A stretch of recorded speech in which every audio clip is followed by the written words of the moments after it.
Goedemiddag. De eerste van de 12 luchtmachtdagen op de vleerbasis in Ljouwert had 50.000 bezoekers lutsen.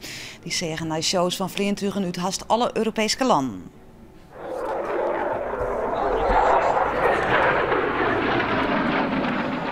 Het moet duidelijk wezen werd al die duizenden mensen vooral voorkomen. Alle onderdelen van de feestje lieten deze dagen zien wat ze in een hoes hebben.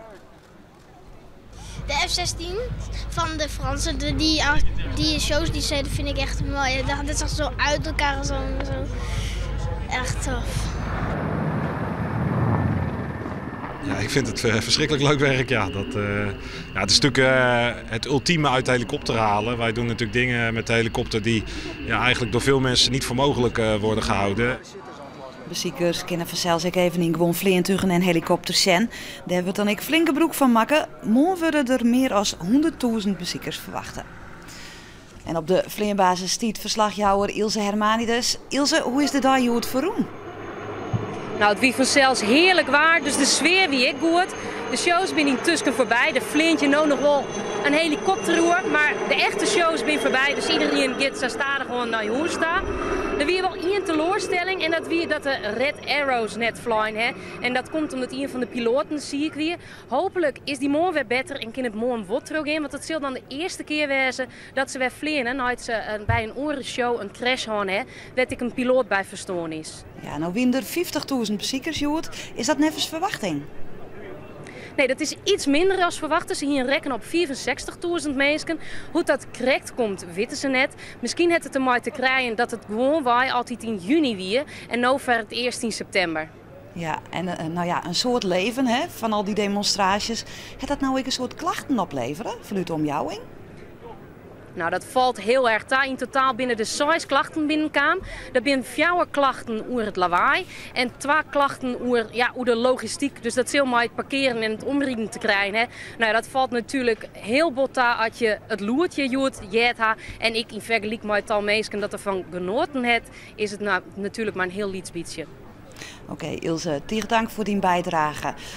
Om 8 uur van de morgen giet de vleerbasis hier voor het publiek en dan komt ik de stream van bezoekers op gang. Trok in het verkeer maar het omlaat worden.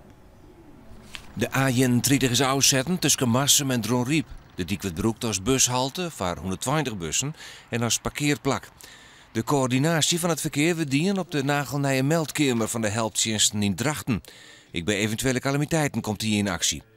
Het grote voordeel van het centrum is dat alles daar aanwezig is. We kunnen beelden over allerlei ruimtes verdelen. Het is ingericht, het staat klaar. Het zijn prachtige werkruimtes. Vroeger zaten we in een brandweerkazerne in Leeuwarden die ingericht moest worden. Waar iedereen op elkaars lip zat, een kakofonie aan geluid. Onwerkbaar. Op tolvergrote schermen binnen beelden te zien van de vleerbasis en het takkongsdieken. Alles is op nota zonder problemen verroen. En hij is dan het Riek loekt hield iets meer zien handen van de provincie aan en dat jouwt vooral financiële zwargen. Dat is de reactie van deputaire Steerten op de juster uitlekte miljoenennota. Komt er bijgelijks geld voor de Wetterkennisinstituut Wetses en wat zal het Riek investeren in natuur en landschap? Er is nog heel iets een soort onduidelijke zoer. Het stik ademt uit dat de oerheid een stuk minder yield, uit Janwol, en hem ik weer waarom loopt. Dus het Riek zei gewoon over een heel soort onderwerpen. Jongens, prachtig, maar wij hebben er geen yield voor.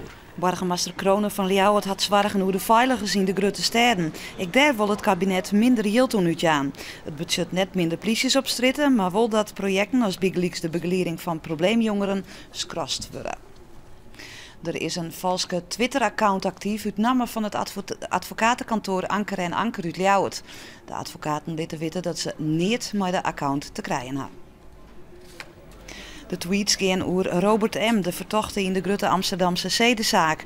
Het lijkt het of de advocaten de berichtjes schreeuwen, maar dat is net het geval. De Ankers distantiëren haar uitdrukkelijk van de tweets. Het kantoor zei dat het zijn standpunt in de zaak heel veromhoud naar boeten brengt en zeker net via een Twitter-account. Het Fries Skipvaartmuseum in Snits is heel klaar.